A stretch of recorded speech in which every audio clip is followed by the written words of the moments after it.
Casimero, kahit si Memo pa coach ni Sanchez, hindi ako natatakot.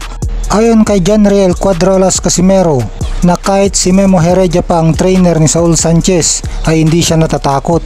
Sabi ni Casimero, kayo lang ang takot kay Memo. Ano ba ang saysay sa pagiging Memo?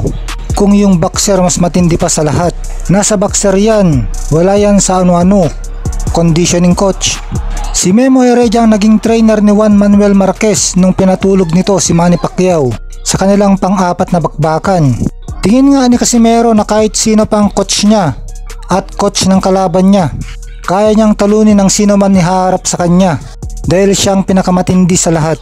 Tingin nga ni Casimero na siyang pinakamalakas sa lahat, na maski pa ang tinaguriang best pound for pound fighter ngayon na si Naoya the Monster Inoue ay kayang-kaya niya daw natalunin. At nagmumukha lang daw na malakas ang Japanese superstar dahil mahina ang nakakalaban nito. Ang kanyang kapatid na si Kuya Lods Jason Casimero ang tumatayong head trainer ni Janriel dito sa laban niya sa top-rated American na tubong Mexican Saul Sanchez na magaganap ang kanilang laban sa October 13 sa Japan.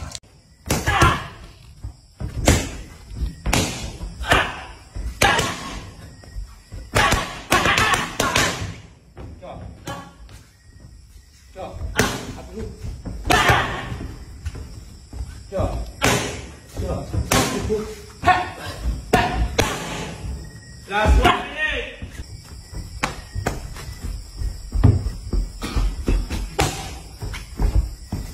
Go.